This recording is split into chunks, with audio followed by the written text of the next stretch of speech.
my colleagues, people of the territory. Point of information to Mr. Williams.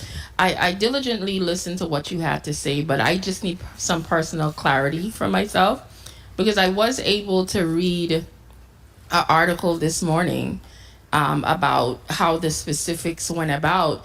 And there were some things that you said were actually contradictory, like it was different. So if you could clear it up for me so I could continue on. One of the things you shared had to do with when all the members from St. Thomas left.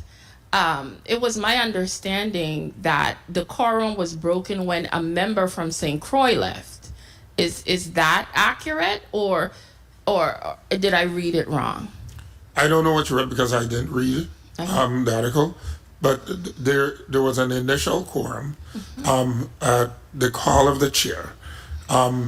When the motion to include the members from that were in the conference room on this side failed, that one member at that point decided to leave.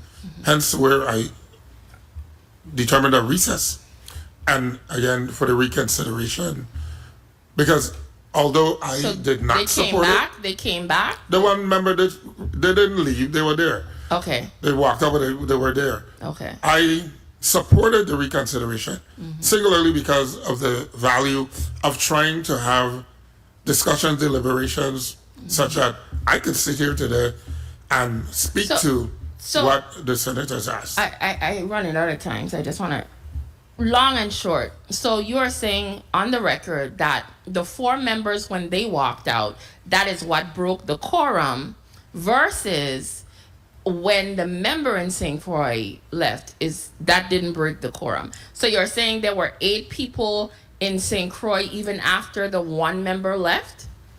No, that's not what I'm saying. I specifically clearly said once the vote failed to include those members that were sitting here on St. Thomas, that's when that member walked out. Okay. At that point, I recessed and we offered for a reconsideration. The member returned. Okay. So the quorum was only broken once? Initially. Yes. I'll stop because Thank you, Senator Francis Heiliger. Colleagues, good day to the testifiers, to the people of the territory. I was here chuckling because I'm here like, but we have a whole 6th constitutional convention, and quite a bit of what is being recommended could actually already be adjusted and included right there. So you would never technically have to come back, because for us to try to now codify what's in the revised Organic Act, and we are actually actively trying to create a constitution, it kind of defeating the purpose. So I would kind of wait till that done before I go try to change any laws. But that's just one person. But before I tackle the day-to-day operations that with Ms. Fox, we need to figure out what's happening with this board, because unless that part is cleaned up, this infighting isn't going to stop. And I need some clarity, because one of the things with reading the articles, I reached out to some board members. I listened to your testimony. I like to listen to everything and figure things out. One of the things that, and I went and I pulled up the code, and the Virgin Islands Code says that a quorum of the joint boards, and this is Title 18, subsection 47. A quorum of the joint board shall consist of a majority of members, provided, however, that not less than 3 members of each district shall be included in the quorum. What I need to know yesterday, when you initially had whoever showed up in St. Croix, were there at least 3 members from St. Thomas at that meeting? No. And that's not the code, that's the bylaws. That's the bylaws. Correct. So based on the bylaw, but no, I'm reading it. That's the bylaw. I pulled up the code, but no, I'll go back again. But so technically you never had a quorum. Correct. Yes, that's correct. Oh, so then. Okay, so if you didn't have a quorum, what was the whole debate about? And because now this brings a lot more questions, but because it would have been more at that point critical to then include the ones from St. Thomas, because without them, that would have made the quorum. And that is where I need to figure out one thing. Right now, I'm sitting in these chambers divided by 2 districts. All my colleagues in St. Croix could see me. I could see them. We could communicate. We could even vote on the Senate floor going back and forth. And I listened to the concern about giving out links. When you have the meetings, if everyone is inside the chambers in St. Croix and those are in the Board of Elections here in St. Thomas, is it set up just video conferencing back and forth where people could just see? Or does every single person sitting at that table have to have a link to be able to communicate and vote back and forth? Generally, we set up teams. Let's let it clear.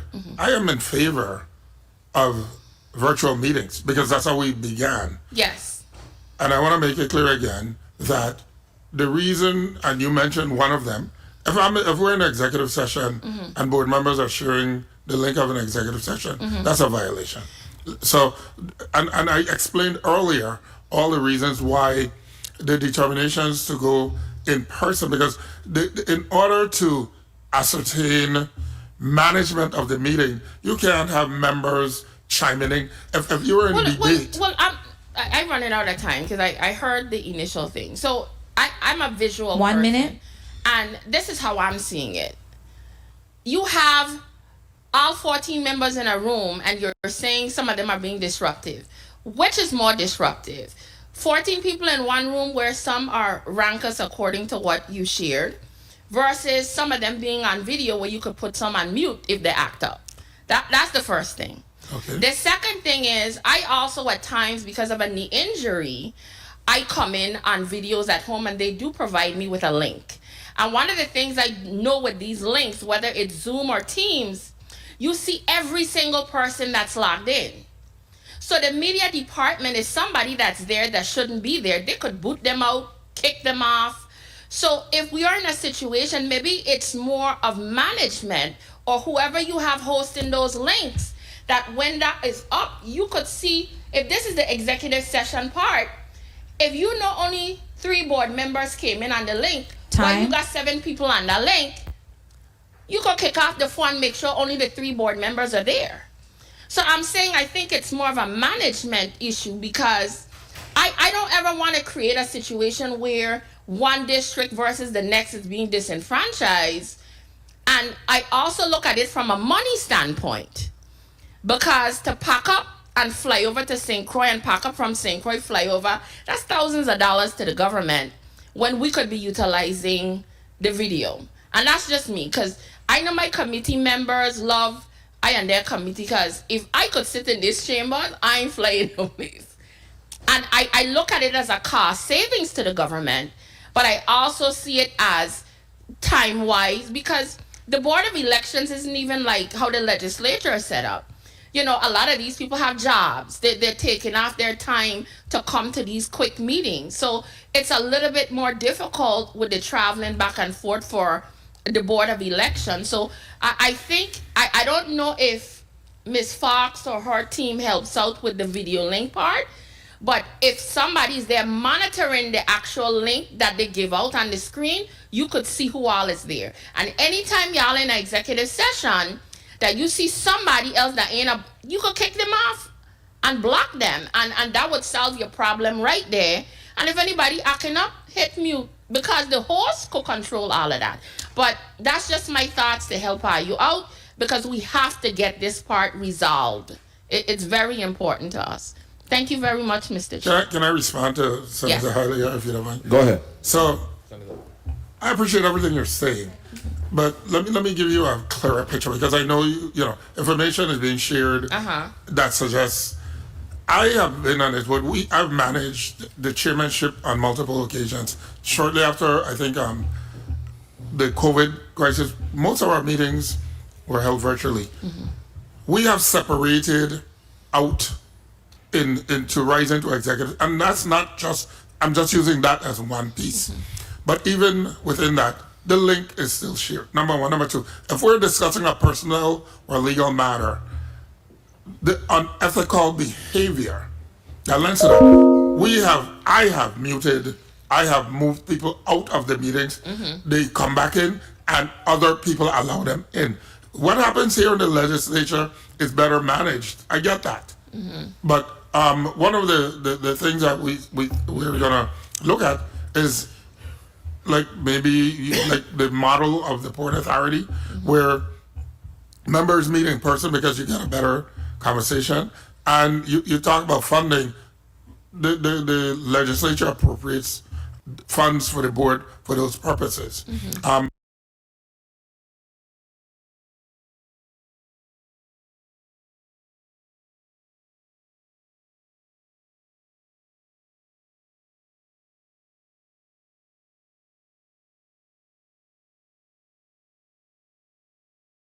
I agree with you. I don't work.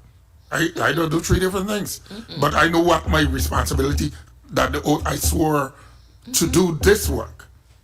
Hence why I'm sitting here. But it's not as simple. Don't let nobody give you this impression that, oh, the chair is the worst person in the world. Oh, no. Nobody gave me that impression. I didn't never spoke to you. I only spoke to about the incidents that was expressed, and specifically coming up with solutions to avoid those incidents from happening in the future. And like I said earlier, although we did not, quote unquote, have that quorum, the opportunity was made for us to do that. I did not favor it initially, but I voted in the affirmative to make that happen. So I want you to appreciate that it's about getting the work done. That's what it is about. Thank you for the time, Mr. Chair. Thank you. Point. My point of information is just for record keeping purposes. Because I know the public listens to these hearings a lot, and I want to make sure everybody gets information correctly. And when I had made reference to Title 18, subsection 47, about members from each district, it actually is codified in the Virgin Islands Code. It's not a policy, and it's under Section 13 of subsection 47 under Title 18. And it specifically says a quorum of the joint board shall consist of a majority of members, provided, however, that not less than 3 members from each district shall be included in each quorum. So just be mindful of that in the future when you have the issues about who's showing up, because unless you have at least 3 from each district, you actually don't have a quorum outside of the 8. Thank you so much. Thank you. My set of questions, or combination thereof, I wanted to just share in regards to what the supervisor of elections spoke about, specifically talking about threats to the staff and doxing, etc.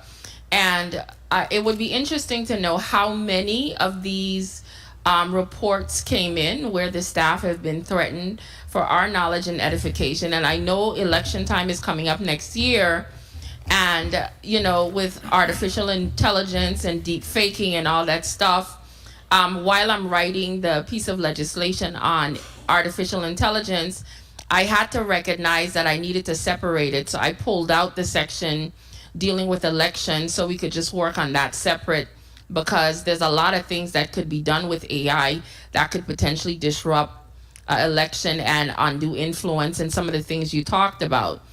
The main question I want to ask has to do with, you spoke a little bit about the potential of increasing contributions. And I know last term one of my colleagues was trying to push forward some legislation, I think to change it from 1,000 to 3,000. But as you know, that legislature faded out. Where did you get the recommendation or the idea to jump from 1,000 to change the law to a potential of 3,500 as it relates to contributions? Senator, I looked at what happened nationwide, and because again, cost of living, the law was done in 1990. Running for offices now are more expensive, especially with the big companies and donors. So it's over time dealing with cost of living in increases and looking at what other states have 3,500 is what they usually like. Okay. Thank you so much for putting that on a record. Thank you, Mr. Chair. Thank you. To the testifier. 1 second. And The mic of Senator Francis Gallagher. okay, I got it. Good day to the people of the territory, my colleagues, the testifiers, as well as staff. Bill 360071 has come to light because it's a necessary piece of legislation. As some of the public might be aware, sometime last year, there was a ruling from our courts that came about because the Republican Party took several pieces of the Virgin Islands law to task, and several of these pieces were basically deemed to be unconstitutional. When it came to Section 232, as it was written in the code, it speaks the primary party election shall be held in the Virgin Islands on the first Saturday of August for the purpose of choosing candidates for nominations for public office to be voted for at the ensuing general election. The Board of Elections shall be responsible for certifying the process to be used by any political party to select officers and candidates for public office. The first part of that law, it stood. I remember from the ruling, the judge said we could have set a date, but when it came to the second part of the law, where it said the Board of Election had the right to certify the nominating process, that was deemed unconstitutional. And I recognize that during the election process, we might be put in a very precarious situation. You know, some people might wonder why you as an independent would be the one leading the charge, but I don't look at myself as an independent. I see myself as a representative of the people, which consists of Democrats, Republicans, ICMers, and independents. And I saw where this piece of legislation needed to at least be fixed prior to the next upcoming election. And I tried to come up with a solution that would be constitutional, but still give leeway to the parties to make their own decision. And what this piece of legislation attempts to do is we basically still left the first part intact as to the timing as to when these primaries will be taking place, but we gave an option for parties to opt out by time certain. And because we know that elections are very important here in the territory, we couldn't just leave it open-ended where some opt out and you don't really know what's happening. They have to basically opt out and notify this is the process or whatever they're going to be taking for their nomination process. And then from there, if they don't say or do anything by a specific time certain, they're automatic by default put into the primaries ran specifically by the Board of Election. So this was a way to still give the political parties the option to run their own, but if they choose not to, they could say otherwise. But if they choose to do nothing, by default, you can't just leave it up in the air where our people have to have some process available for them to vote for their elected officials. Now, I am an individual. I'm always open to amendments. I'm always open to people sharing their thoughts.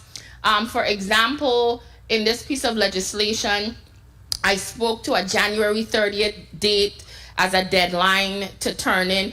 I'm open to that because I know the primaries are all the way in August. So even if it's in February, March, those are things that are amendable. But I just want people to understand the context and where this was coming from and the need as to why I am proposing this piece of legislation. So I look forward to the testimony. I look forward to hearing any kind of conversation in regards to how the bill could be improved, and hopefully we could go from there. Thank you very much, Mr. Chair, for the time. Thank you, Senator. Once again, to my colleagues, the people of the territory, and the testifiers. This piece of legislation, 360073, came about as we, as a community, we witnessed some serious going back and forth between the Board of Elections, the Supervisor of Elections, in regards to who had authority for certain actions within the board. And as a representative of the people, I was very much concerned as to how it was looking to the public and who actually had authority. I went ahead and submitted my request for this, and in speaking with legal counsel, one of the things that they shared, that it is inherent that the board has authority over quite a bit as it relates to making certain decisions. But one of the things that when things are ambiguous in the code, it's kind of interesting how people choose to interpret them. And it also depends on whether or not one board versus the other. Because there are going to be some times when you have one board in and they might give a little bit more leeway, while another board might come and want to pull in the reins. So for us to avoid any kind of unnecessary issues in the future, I thought it was important to just codify within the code that at the end of the day, it is ultimately the board. If something happens, the board's decision is final. Once it's done by a majority, their decision supersedes anything. The other thing that this also attempted to do, as you know, we had ultimately a few years ago had merged the board.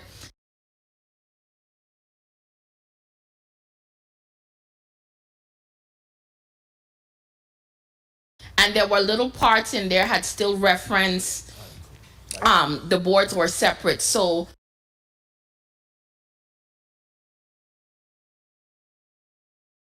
we tried to just clean up some of those as well. But the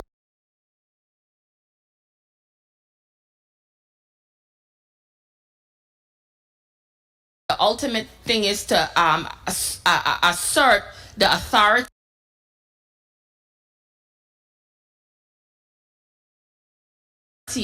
of the board, and they having the final say when it comes to certain things, even though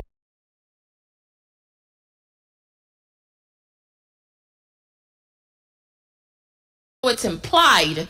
It's good we actually write it in the code so that there's no question whatsoever. So I look forward to the testimony, and thank you very much, Mr. Chair, for the time. Thank you. For clarity, I wanted to stress some of the things that my colleague was sharing, and when she attempted to bring it to my attention, she only spoke about 41. I brought it to her attention about what 47 said. And this is where I believe the problem lies. Under 41H, it only speaks to a quorum of the board shall be a majority of its members. That is all 41H says. But when it comes to all of the additional detailing of the actual board and the makeup and who is to attend meetings, all of that is included in 4713. And what 4713 speaks to. And I remember when the chair spoke to, for example, for the purposes of complying with this duty, this is all in 4713. For the purposes of complying with this duty, the board shall meet jointly at least quarterly and at the call of the chairman of the joint boards, either upon his motion or at the request of the supervisor of elections, in order to consider or adopt such rules and regulations. It goes on to a quorum of the joint boards shall consist of a majority of members, provided, however, that at least not less than 3 members, and that's what I was referencing to. And one of the things that I recognize when we was crafting my bill, we recognized that even though we merged the board, there are little spots throughout the code that still references joint board. And that is what we actually need to change, because our intent wasn't to change the language. We were changing the part that references for joint board.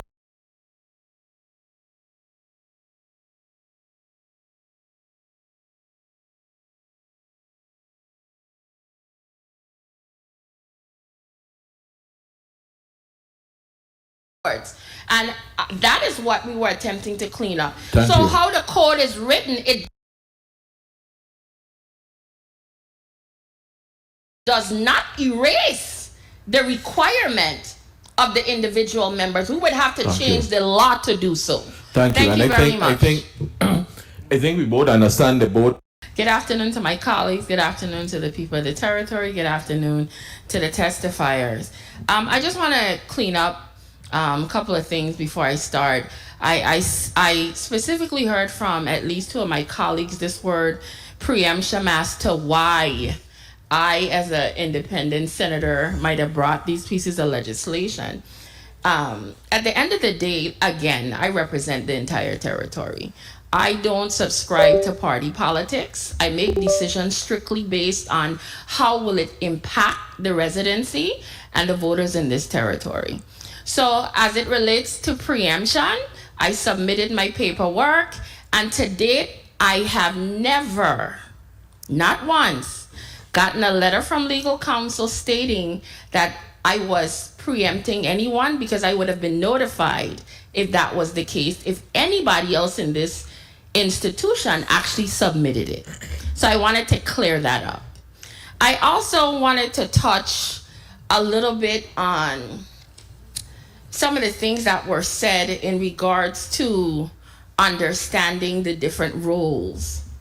Part of the reason why Bill 360073 even came about had to do with the fact that if individuals understood their roles, we would not have seen the drama, the fighting, the back and forth, the lawsuits between the supervisor of election and the board.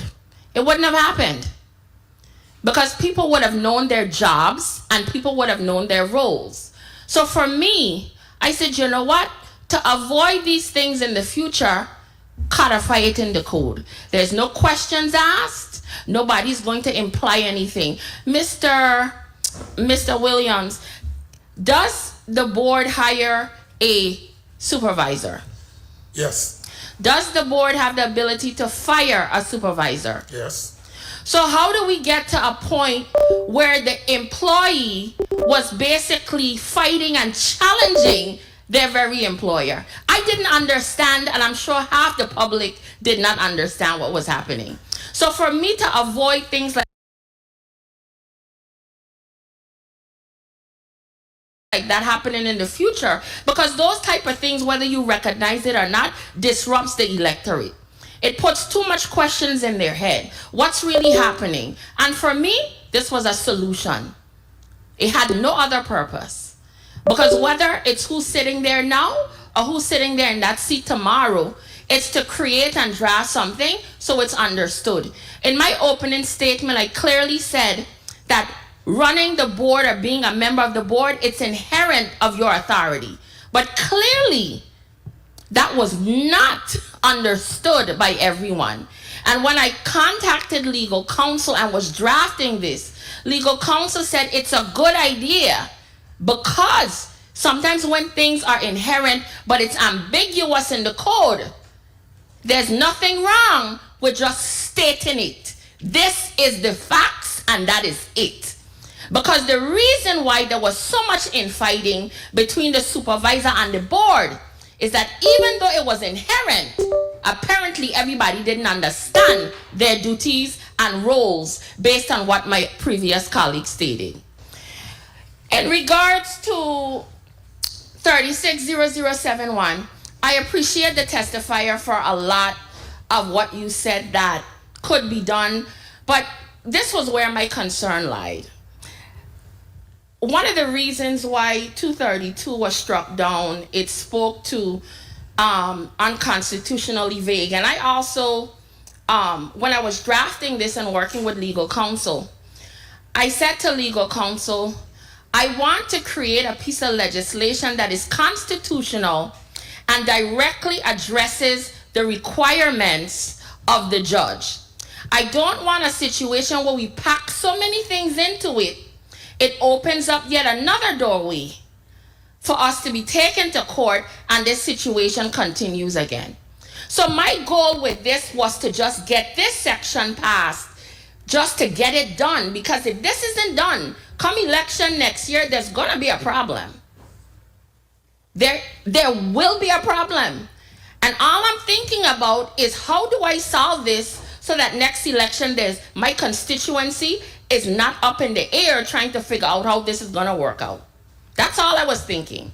So for me, what is the simplest way to comply with what the judge wants without adding in 1 minute. too much of additional stuff? And that's why you see it so simple. So it's not that I'm not saying what you said can't be done and we can't add it in, but the goal is to comply with him, get it in the code so there's no barriers from making sure that we comply with what he said, and then we could go back and add in all these other things. That's why you see it with not so much all this additional detail. But I do share with some of the things you think we could do it, but just get it done in my head without the drama. And that's all that was about. Because when I went and I read the judge's ruling, and I wanted to make sure that I had a full analysis on the breakdown, and did I hit the points that Judge Malloy wanted.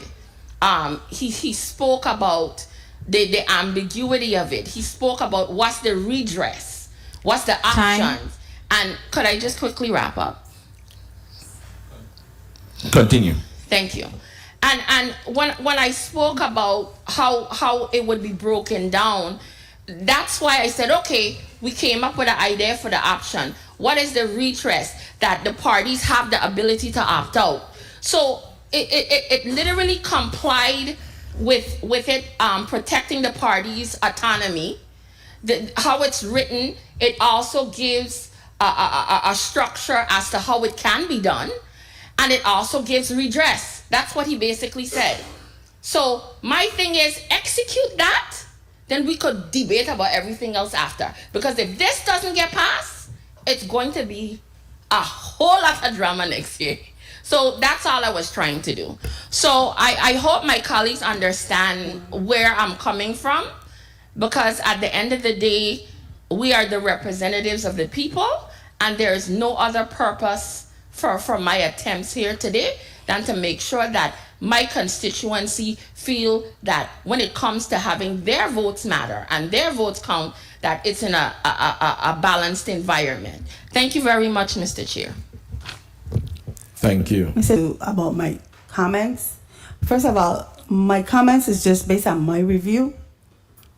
And when you hear me say I'm the state chair, it's not a title. I have done a lot of work. I have put delegate selection plans together.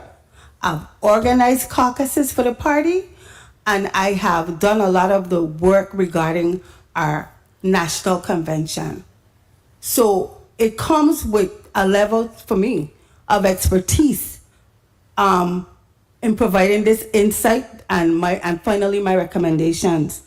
And to the good senator's point regarding the upcoming election, we already had an election since the judge's ruling.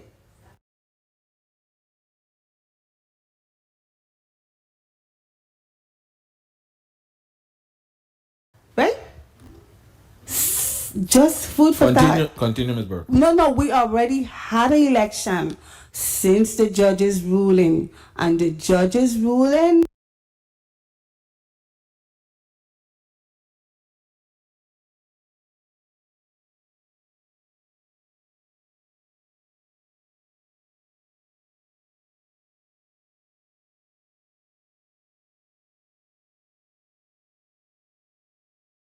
is what we are guided by. So we had an election and violated his ruling.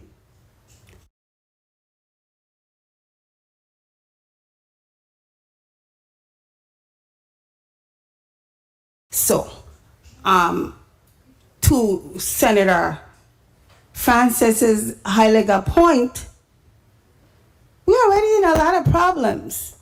You know, we already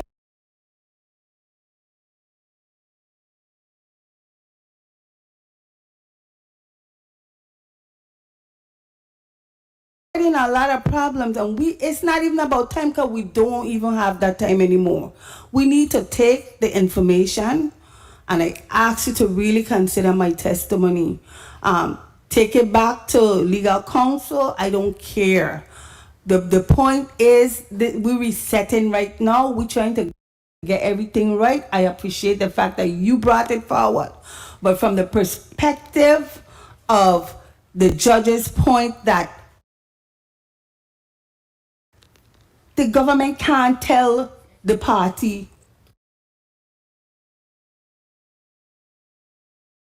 who to nominate, who their nominee is. That's what drives me. And that's why I'm especially here today.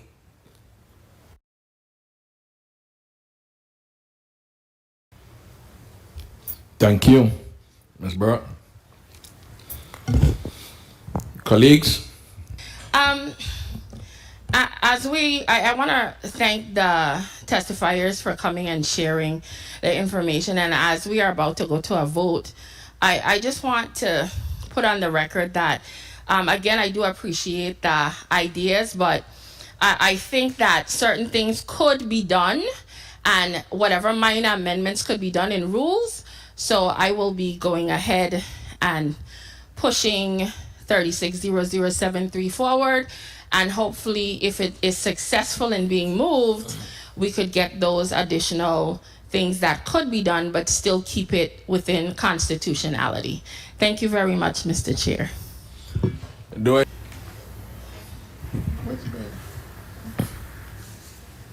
Move that Bill number 360071, an act amending Title 18 Virgin Islands Code, Section 232, to provide the process for political parties to choose their nominees for public offices,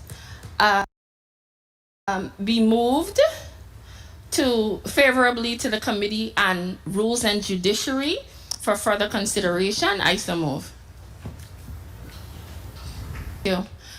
I move that Bill number 36-0073, an act amending Title 18 Virgin Islands Code, Chapter 1, Section 4, and Title 18 Virgin Islands Code, Chapter 3, Section 41, relating to the powers of the Supervisor of Election and the Board of Elections, be favorably voted on by this committee and sent to the Committee of Rules and the Judiciary for further consideration. I so move.